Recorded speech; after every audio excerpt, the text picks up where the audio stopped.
Okay, so, well, welcome everybody to the second Corundum developer meeting. I've been talking with a few of you over the past few days, and it seems like the general consensus is that there's a bit of a lack of knowledge in terms of RDMA, in some of the people interested in working on this. So, I'm in the same boat, to be honest. So I asked Alberto to kind of put together a bit of a high-level presentation over, RDMA, just kind of more on the software side. So my idea is that going forward, we can kind of split the meeting time between, some status updates and some presentation on some aspect of RDMA. So today we're going to start out with Alberto talking about some high level stuff, but hopefully in the future, what we can do is, pick some different parts of the spec or some different topics and have various people present about that. And it's going to be useful for all of us to hear the presentation, but it's also going to be a useful exercise to read over the spec and put it together for whoever is tasked with each particular piece. So that's kind of my thought. So at this point, I'll turn it over to Alberto for kind of a high level overview of how RDMA works. Thank you. And high level indeed, and far from authoritative. So let me ask just that. It's kind of we cobbled together the pieces of what we know, and as you'll see, is not much. But at least we'll know the pieces that we don't know. So the idea is for us to do sort of a tour. Can you guys see me my pointer or no? Yeah. Okay. Good. Yeah, I can see it. Yeah. So the idea is just to give an overview through main abstractions, and then from an application point of view, what are the calls that are issued. The agenda is way more bold than actually the presentation. I wanted to get to packet formats and then devices of our client library and the driver stack, but I barely touch it, to be honest with you. So let's start. The main abstraction of RDMA are queue pairs, and this is an abstraction that used for applications to request services from the NIC. Queue pair is somewhat poorly named. Some people think is like, oh, a queue pair is like one queue on the receiver, one queue on the sender, and you kind of connect them as a queue pair. That's absolutely not it. It's basically you have two queues, a send queue and a receive queue on your local NIC, so you can ask, send and receive services from the NIC. But it's also poorly named because these are not the only queues that exist. So you have a third queue that's a completion queue, and a whole lot of variations. So you could have more than one completion queue. You can have a share completion queue. Let's not dive into queues just now. In a couple of minutes, we're going to talk about it. But queue pairs is the central abstraction. And when you determine a queue pair, you're basically kind of determining as well the transport mode, as the spec calls it, that you're going to be using with this queue pair. And there's 5 listed on the spec. Alex, is that correct? Yeah, that sounds about right. And the only detail, I mean, we can kind of draw parallels here. RC is clearly the same level of service of TCP. And UD is the same level of service as UDP. But then you have this mixed bag here called UC, unreliable connected, in which you do not have reliability guarantees, but you have two entities talking to one another that are known a priori.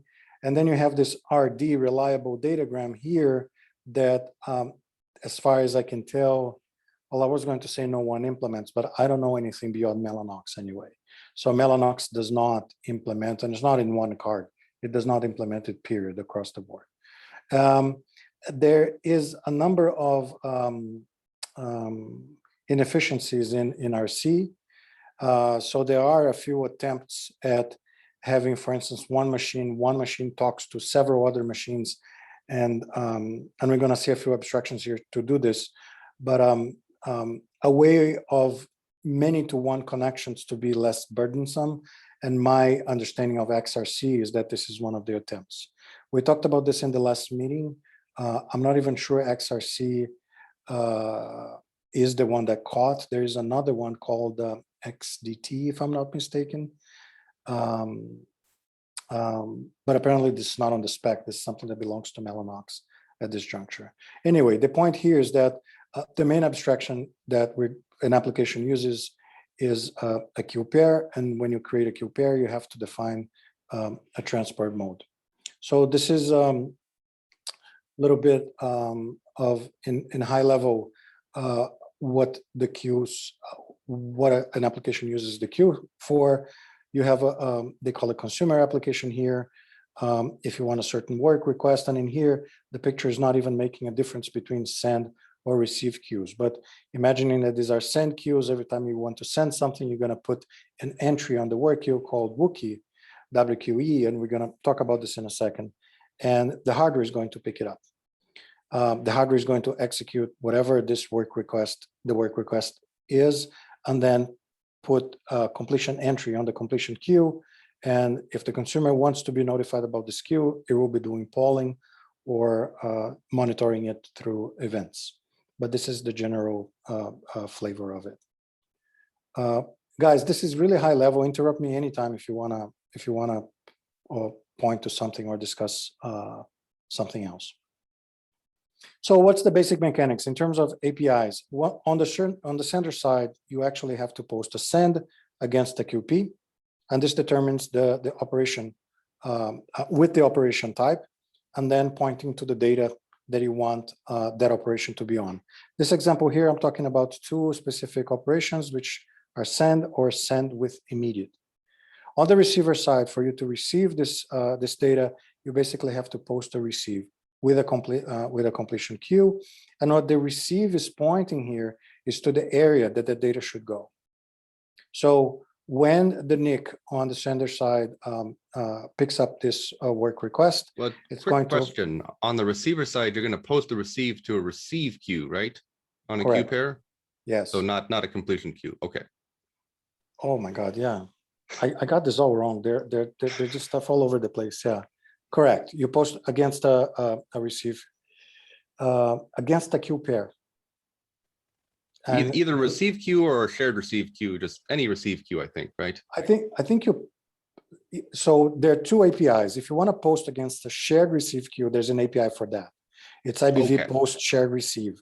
So if you're posting a receive, you're going to post against a queue pair, not against a completion queue. This is, yeah. Let me just. This was thrown together at the last minute. Thanks very much to Alberto for putting these slides together, but they are a little rough. They are very rough, yes. Did you, sorry, I know I lost the, let me share it again. Did I unshare it for some reason? Yes, okay, sorry.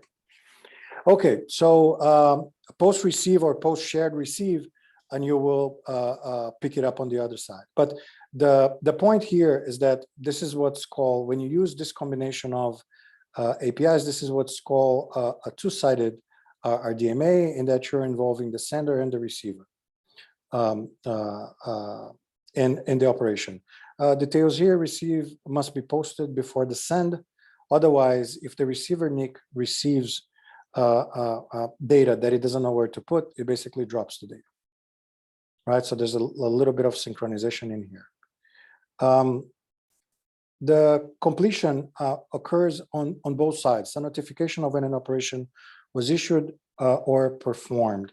I didn't know how to put this thing because the completion depends, the moment that the completion is issued depend on a number of things, in particular, what is the transfer mode?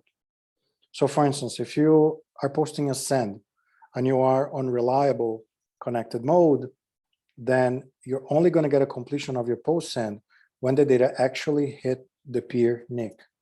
Now, if you're doing the same thing in unreliable connected, you're going to get a completion as soon as the packet leaves your NIC. So there's no guarantee in there, right? The detail is there's some traffic back and forth of acknowledged messages, and the NIC converts these acknowledged messages into completion notifications, depending on how you configure the communication. Issuing completions is completely optional. You can actually set up your queue pair to issue completions for absolutely anything and not worry about it, or you can set completion per operations. So you may issue certain operations and you may express on the API that you do not wish to be notified for that particular operation. The way you handle completion is there are basically two ways. Most of the time, most of the code that I see is you pull against the completion queue. So this is highly CPU intensive. Obviously, you have a thread spinning on pulling the completion, and this is where some of your CPU drains. There is also a way of doing this in an event basis, meaning you can create ask for a descriptor and then epoll on this descriptor. But obviously, this kind of defeats the purpose of doing low latency. So the way the API is set up, you get very, very low latency, but you're spending CPU to poll completions. The detail here, polling completion, and all these calls that I mentioned so far, none of them is blocking. None of them issue system calls. All of them bypass the operating system. The post send, the post receive, and the poll completion queue, right? So this is an interesting way. I was discussing with Andre probably where this data structures sit, and most likely the queues sit inside the operating system on physical pages. The NIC have access to those. When the application is posting anything, it is writing directly against host memory, but without the driver assistance. And then it rings a doorbell on the NIC, and the NIC fetches the work request on those queues. I think I have a picture. I have a picture about a flow here. So imagine that you have the sender on the side, receiver on the side, and you can post a send to the NIC. This is actually a doorbell ring, right? The NIC will somewhat wake up and go to the host and fetch all the wookies that were posted there. With the wookies, then the NIC is capable of issuing the DMAs. It issues DMAs, transmits to the other NIC, which itself issued DMA. There's a completion at the end, excuse me, there's an acknowledgement at the end. This is representing RC, and then the completion is issued. Alex, do you wanna comment? I don't really have much to add. That seems pretty straightforward to me. Okay, yeah, just checking. Okay, variations. So let's talk about a few variations on the theme. One important variation is you can do things one-sided. So you can issue the same post send, but now with a write operation, and this is going to the write is a one-sided RDMA command. It's going to happen completely without the help of the receiver side. The only thing that the receiver side did for this to be true is it registered some memory for the sender side to use. We're going to talk this in a couple of slides. So the operation carry the remote location. Obviously, the write is slightly different than the send. You need to point to an address on the receiver. The funny thing is all these addresses are virtual, right? So on handshake, when you form the QP between the sender and the receiver side, they each exchange the memory regions that they're going to be using to talk, and they exchange that in virtual addresses. And there are another abstraction called local key and remote key that are used, in particular the remote key on their DMA side. But this is one of the variations that we should be aware of. It's not just two sides participating. You can do the receiver side is completely unaware of what's going on as long as it registers a memory. So observations, again, from an implementation point of view, this is one-sided RDMA. It's not always true that the receiver is unaware of. You can do an RDMA with an immediate, which means that you're going to transfer a bunch of data, but there will be one piece of data that would actually consume a post receive on the other side. And this can actually be used as a nice trick because you want to do one-sided operations as much as you can, just because every time that you need to post receives or poll completions, you're using CPU on the receiver side. So you want to do one-sided as much as you can from an application point of view, but sometimes you want to, for instance, rearm the receiver. So the protocol is basically the receiver sets aside a bunch of resources, the sender consumes these resources, and at some point the sender should send the receiver, hey, just recycle those things for me. I use the resources that you made available. So go and make more available. And one of the trick that I see a lot of applications using is a write with an immediate. So the immediate is going to be consume a post receive and can generate a completion depending on how you set up that post receive. And read is a symmetric operation. So you could be shipping data, but you could be bringing data as well, and it will be a one-sided operation as well. I want to talk a little bit more about variations, right, on the main theme. And the queue usage has a bunch of different configurations. So completion queues, for instance, you can have one completion queue for both sends and receives, if you want the completions together. Or you can have them separately, right? This is your setup. On the receive queue, this is a very interesting mode. Again, not completion. You can have a receive queue that's shared across several QPs. So think about the one-to-N communication mode that you get on a server. You get several clients connecting to you, and you want to set a bunch of addresses that any client can write to depending on the order that they come in. So you can set a bunch of receives, shared receives pointing to an area, and the clients would be picking up those receives as the requests arrive. And the server could be monitoring those receives through one completion queue as well. So this variation is incredibly useful. I'll go out and say that it'll be kind of cumbersome to implement a server without this kind of facility, right? Again, from an implementation point of view, what should we pull out first? This is one neat trick, much more than one-sided or two-sided. You know, you can build applications with one side, you can build applications with two sides, but without shared receive queues, things get a little bit cumbersome.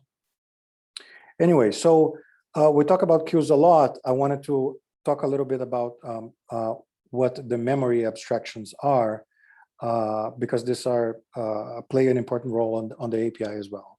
So a Wookiee is basically a struct that points to a number of SGEs, and the SGE is a scatter getter entry, right? So one unit of work is basically one Wookiee with however many SGEs you have, and in here you have one Wookiee pointing to two SGEs, right? So this is textbook scatter getter IO. It's not much different than that. The only detail is that, so you can point to any areas in your memory as long as you have declared that area as a memory region. And in order to declare a memory region, you need to declare what they call a protection domain. My understanding of protection domain as memory region is, I thought, Andrea corrected me today, I thought when you declare the protection domain, you would be pinning those pages to the operating system. And when you declare a memory region, this has to do with ACO, right? You're basically going to determine access control to a small portion of the address space that the cards could talk. But to be honest with you, I'm not sure how this works. From an implementation point of view, what's interesting is this. And by the way, the Wookiees, what I'm showing here, this is a very common picture of the internet. I can't even remember the source. Potentially, this is the spec is the source. But the point here is you can chain the Wookiees. So I can do, for instance, a post receive with 3 different messages. But notice that on the receive side, this is going to be picked up by one receive and generate one completion. This is going to consume one receive and generate one completion, and this is going to generate another one. So each Wookiee is an independent message, even if I can send a chain of them to my local NIC at once. Right? Any comment, anything in here?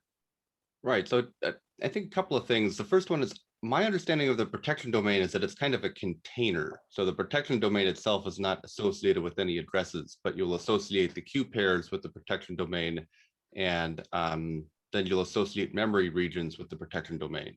And I think there's also like memory regions, and then inside of those you can have memory windows. I need to take another look at the spec, but it's I don't know. something along those lines. I've never used the Windows, and I think you're right. You were talking, and I was trying to recall if in the protection domain you actually set any addresses, and you actually don't. So it'll be kind of hard to pin pages if you haven't actually specified any pages to pin. So I think Andre is right about this protection domain. Right, that's for the protection domain. But then as soon as you start registering memory regions, Then then the OS has to pin everything. And then you copy the page table to the NIC as well. So Right, this is right, somewhat. Right. So yeah, because the NIC has to do the address translation, then it has to be aware of that.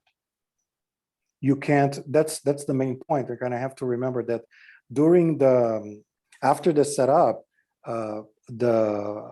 there's no involvement of the operating system. So even address translation, like you'd have to be ready to do address translation yourself, and by yourself I mean the NIC. Right.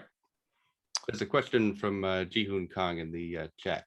Yeah, I have a question on the degree of reliability for the RC mode. Is it reliable among NICs, or is it reliable among applications? The difference would be that if a packet reached the NIC and then lost an application, is regarded as received or not. I don't think, I'm going to speculate here, right? But I don't think the reliability goes to the application. So if for some reason the application didn't pick it up, then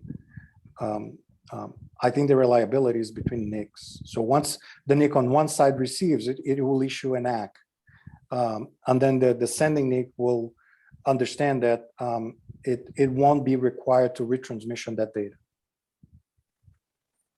Thank you for your answer. I'm asking this because at the end of the day, we would need a application level reliability. For example, for some network attached databases, we want some packet to be arrived at the SSD, for example. So RDMA specification, if RDMA specification that doesn't require that, maybe it would be really difficult to build a reliable application on top of this RDMA specification.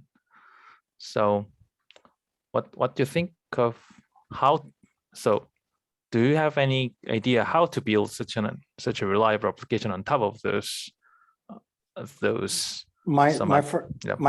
So again, I'm going to do this disclaimer. Again, this is my current state of knowledge and is rather incomplete, right? But as of today, I don't think that this guarantee extends to the application. If you want to build something immediately while you were talking, the idea was, well, now that Corundum is going to have RDMA, we can actually control this logic, and we could potentially hold on to the acknowledge message on the receive side until a certain event happens. Thank you. If this is a use case, I don't see why. And believe me, we work on that space as well with databases and SSDs, and it'll be wonderful to have this guarantee. And I think we could implement this, but this is certainly an extension. Sorry, certainly no. As far as I understand today, this looks to me as an extension to the standard. Thank you. So the thing to keep in mind with RC is that basically it guarantees that packets arrive in order, that you're not going to skip any packets. So it's all about attaching sequence numbers to the packets at the transmitter, and then on the receiver you only accept the next packet that you're allowed to accept. So as a result, you don't get any reordering, and if a packet gets lost, then you can detect that and retransmit it. So this is kind of similar to what TCP does, right? Where you can kind of reassemble the original TCP stream and detect if any packets are missing. But then once it's reassembled on the host and handed off to the application, then it's up to the application to do the right thing with the data. So if we're talking about extending this to the application, it maybe makes sense to use kind of some other method. Use RC to make sure it ends up at the receiver side intact, but then you may have to have some sort of a protocol on top of that to make sure that the application is doing what it's supposed to do. Might be interesting to take a look at what NVMe-OF does, because that's talking to NVMe devices via RDMA. I know it uses RDMA, but beyond that, I don't know much of the specifics. We're working with NVMe a lot these days, so I can take a look at this. But I would be surprised if this was it would be wonderful to have this sort of guarantee, but I'll be surprised if the protocol did it. Yeah, I don't know how it would work if you wanted to extend RC for that, because everything about RC is based on sequence numbers. It has to accept packets in sequence and whatnot. So what happens if you accept packet A, then reject packet B, and then accept packet C? Well, RC is going to resend both B and C, so that it could complicate things. I don't know. It's worth thinking about, I suppose, but I don't think the spec really supports that as is. Fair enough. Anybody else? I had one question. What is the drawback of increasing and trying to maximize the number of scatter getters per send write? I mean, can we try to include all scatter getters to one send write? I mean, I didn't understand that. So I'm not. So yes, if you basically say, imagine that this is the data that we want to transmit, can we make the scatter getter list to point to every one of them? And the answer is yes. The figure is just illustrative that you can chain work requests on the issuer side, the side that's the sender side. Well, the side that's issuing the work request. But this is just a gimmick to make things faster. Technically, this would be 3 calls to say post send, but you can save 2 calls by chaining the work request. This is what this picture is showing. But again, nothing prevents you to, if you want the other side to receive N1 to N9 in one message, you can issue one scatter get. Again, well, the point okay, that so sorry, a go couple ahead. of points that I should make real quick here is that IBV send WR and IBV SGE, I think, are 2 data structures that are part of kind of the libIB verbs C code. But what happens in the background is that when you call post send, it will take these data structures and convert them to the actual work queue entries on the queues. And there will be limitations on how big those work queue entries can be. And the maximum size of those work queue entries will determine how many scatter gather entries you can have. So you're not going to be able to make a work request for like 1 million scatter gather entries. I'm not sure what the limit is and how that's expressed. Presumably if you exceed it, then when you try to call post send, you'll get an error instead of it actually performing the request. But yeah, so I'm not sure if it's like 32 entries or 64 entries or something like that. It's going to be a relatively small, probably power of 2 in terms of the work queue entry size. That's going to determine the maximum number of scatter gather entries that you can include in a single. Actually, on ConnectX-5 on the Mellanox card, it's 30. Like there's a hard limit on 30. But then it kind of depends on how big your queue work queue is and how much inline data you allow, how big it can actually get. When you're setting the QP, you actually have to specify how many outstanding send work requests could be, how many outstanding receive work requests could be, on each of them, how many SGEs you can have. So you sort of determine what is the footprint of this queue on the card, and Andre was making some experience, but that's my experience as well. If you make the footprint of the queue very, very big, the card rejects it. The card basically says, I can't allocate this. And now you have to toy with, do you use more or less send work requests versus receive work requests? Do you use more or less SGEs per work request?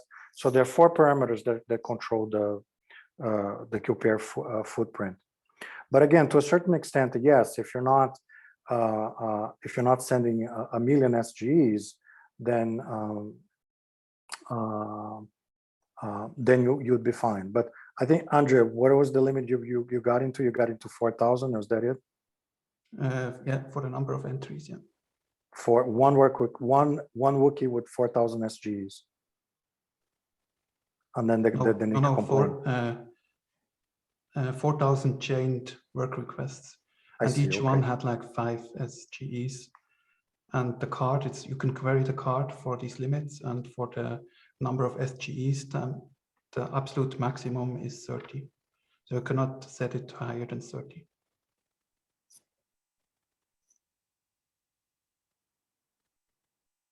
Very good. Anything else? Okay, so we talk about the memory abstractions, basically protection domain, memory regions, which are the areas within the protection domains that data gets read or written into.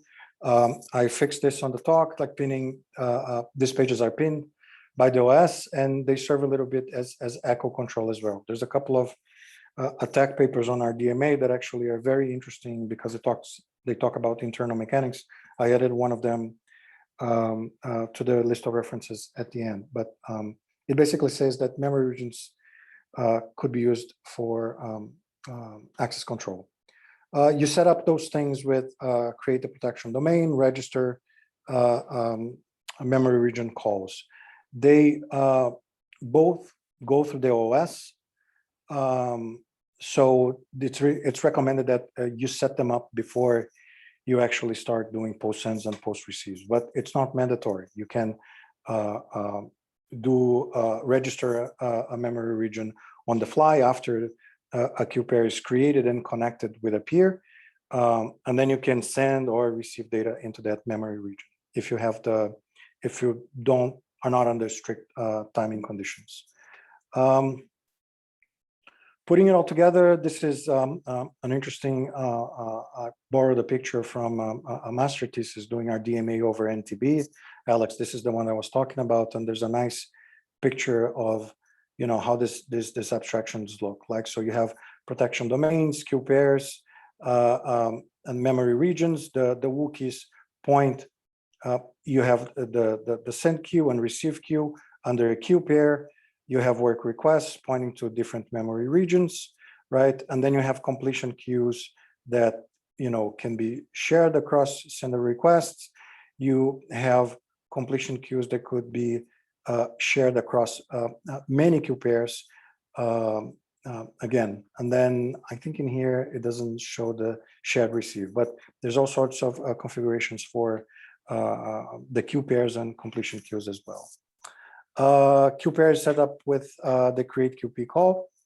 Like I was saying, it requires prior PD setup. I think I'm not sure about that, but prior memory region setup is advisable but not mandatory.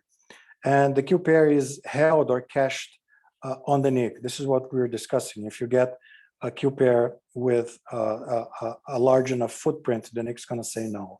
I don't believe the NIC holds all the queue pairs. This number can be very high, but I believe the NIC would want to cache at least a few. I have a recollection of seeing papers that you have a similar effect to TLB faults when you're using many queue pairs, because the hardware can't hold all of them, and then when it faults, you need to go to the you need to request area.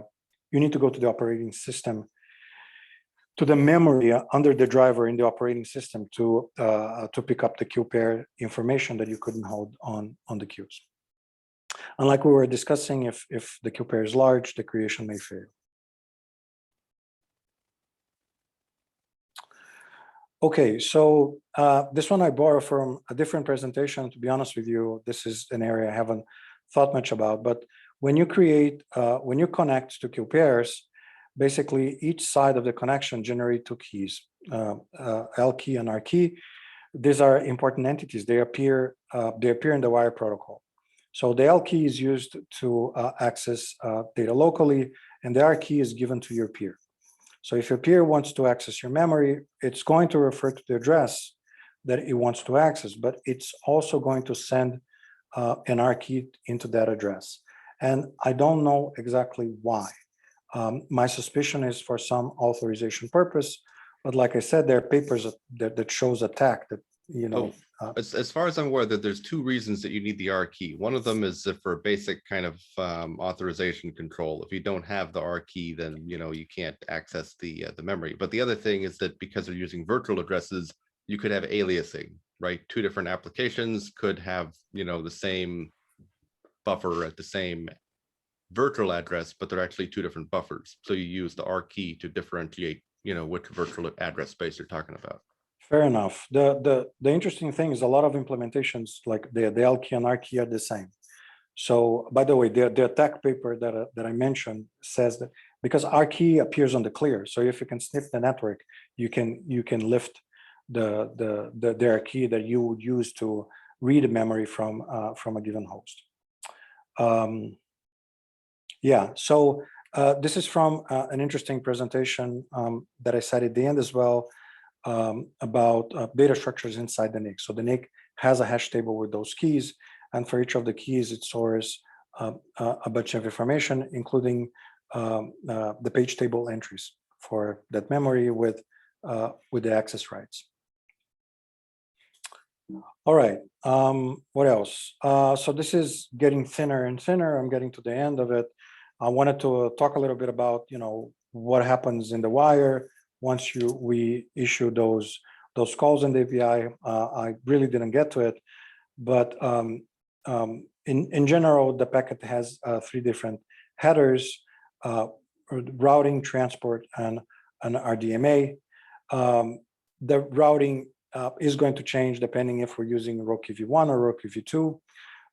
It's going to be tunneled over Ethernet or over UDP, depending on the version.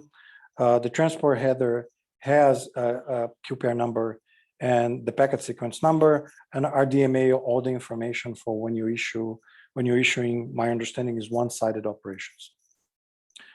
Payload and checksums. This is the attack paper that I mentioned. In terms of stack integration, I think everyone wanting to use RDMA is going to link to libIB verbs. The more we read about it, the more we understand that this is pretty flexible in terms of what kind of devices could provide RDMA services. Like I said, we have this master thesis here is about providing RDMA services over a pair of NTB cards, right? So, and he shows that this is basically, libIB verbs. It's completely unaware of what kind of device you have on the other side. And then you have a bunch of devices in the kernel, most likely to hold queues and whatnot. Mellanox in particular has a whole tree of drivers here, and I'm not going to pretend to know much of it. It's very convoluted. It has evolved during time. The interesting thing is for the main path, for the main path of the command send, receive, and completion, user space is talking directly with the device. And I think this is what I have for today. So these are the a few papers that I mentioned, that I lifted the pictures from. They're pretty interesting, all of them.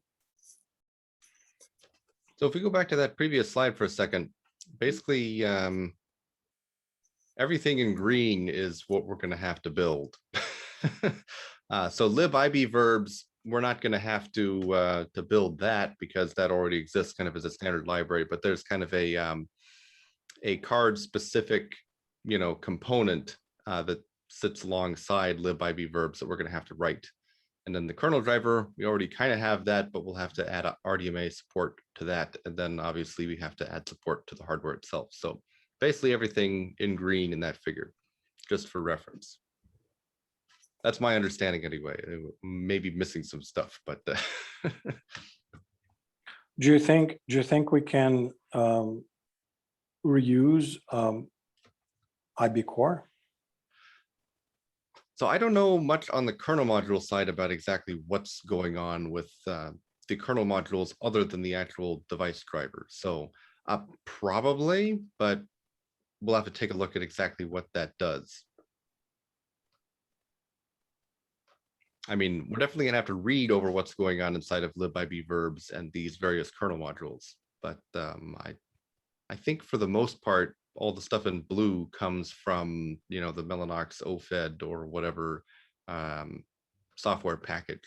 So it makes sense to reuse that stuff if necessary. I think the idea is that there's like a set of kernel interfaces that you need to implement on the kernel driver, and then the IB core and whatnot will connect to that.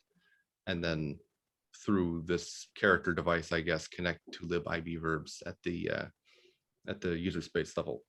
So, you know, instead of when you want to use InfiniBand or RDMA, instead of, you know, opening a socket, you're going to connect to this character device through libib verbs, and that'll be connected to the card.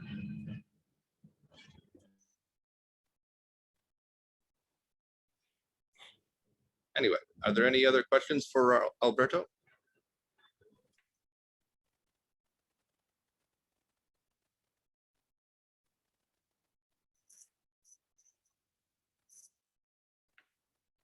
Cool. Thank you so much. Well, and big thanks to Alberto for putting that together on, you know, quite short notice. But I think that's been a reasonably good high-level overview of what all of the pieces are going to be. The next step for the rest of us is to start drilling down into, you know, the various aspects of the stack and you know, working from there.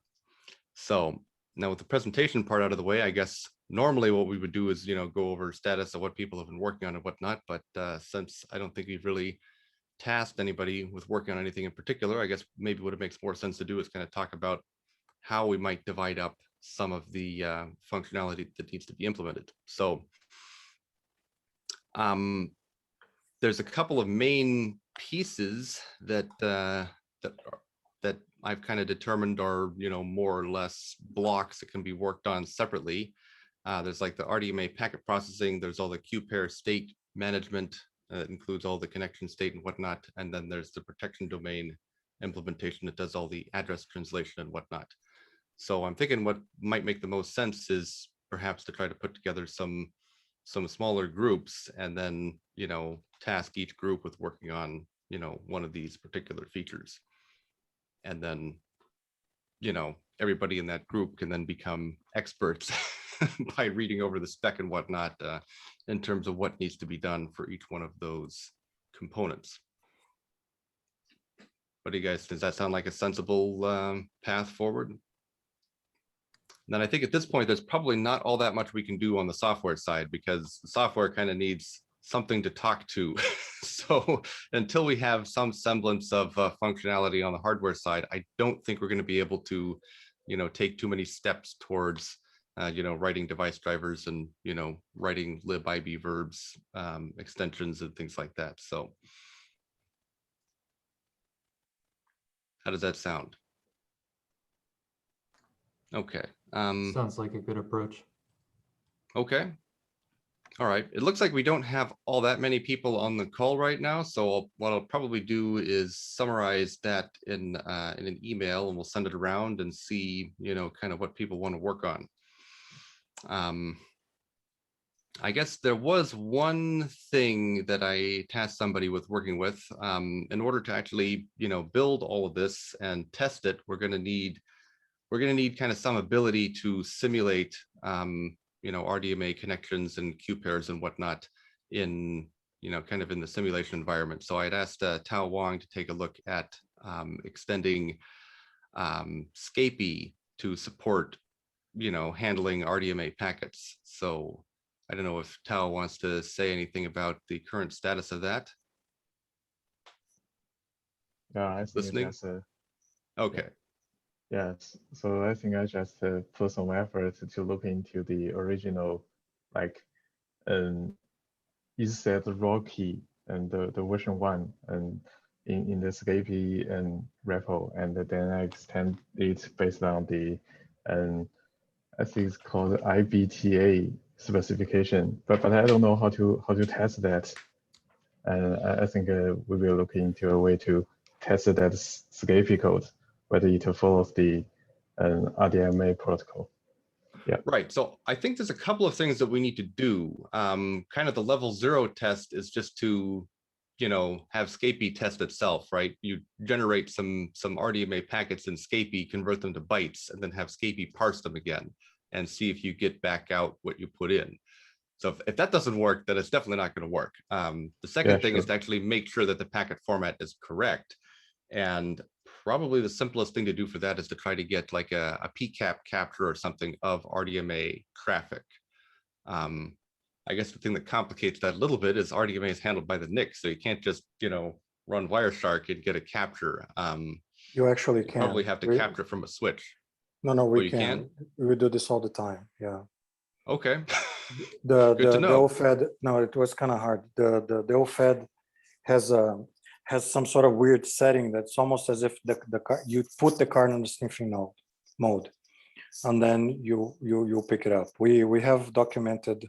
I'm speaking on behalf of Andre here. Andre documented how to do this on recent versions of the kernel. It was kind of difficult to figure out. This keeps changing, but you can sniff it. It's going to be slow, of course, but you can sniff it, and if you need a few PCAP files, we have here. Yeah, I mean, if you guys have a PCAP file of just real basic, RDMA connection, that would be great just for reference purposes, just so we have something to play around with. Because I know one of the people at UCSD who was doing some very low level work with RDMA was having trouble generating the ICRC correctly. So having a reference of what the heck the ICRC is supposed to be is going to be super helpful just to make sure that that's being computed correctly. It's pretty tricky, and just as a side note, we try to do that kind of a CRC calculation into Fino, and it just doesn't work. It has to be initialized in a given way. Anyway, we have PCAPs. Yes. Right. Okay. So that would be great. Not sure the best way of getting one of those over to Tao, but we could take a look at that. The other issue is, Tao, I was taking a look at kind of just how Scapy works. And it seems like there are some limitations in terms of how Scapy can connect the extension headers together.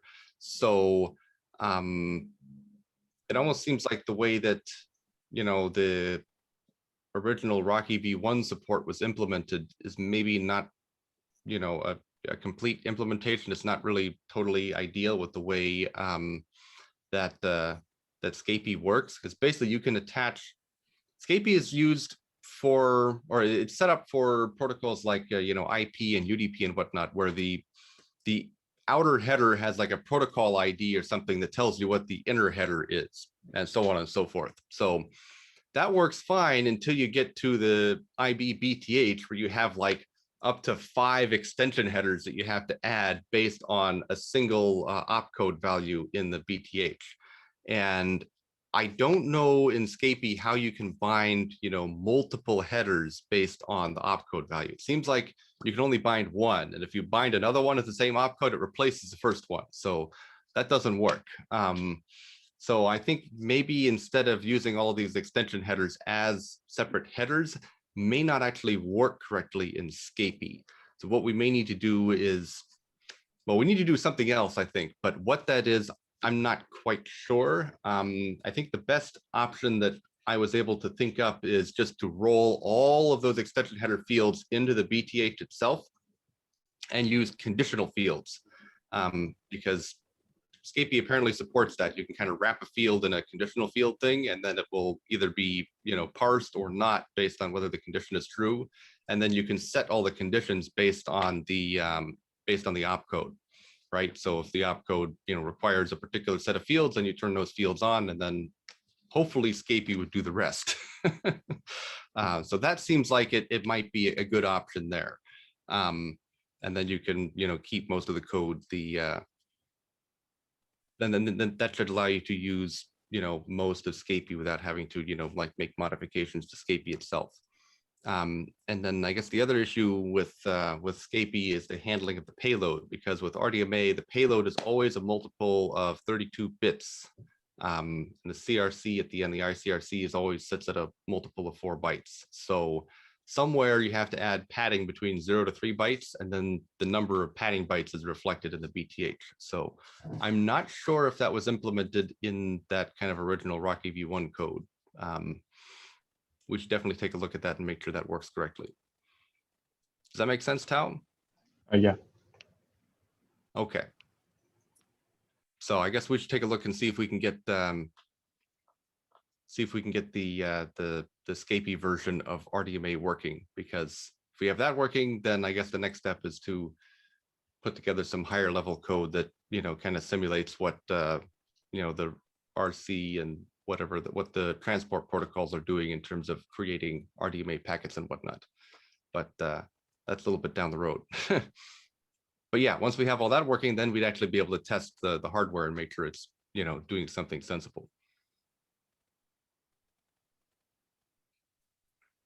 All right. Does anybody else have any other questions or anything?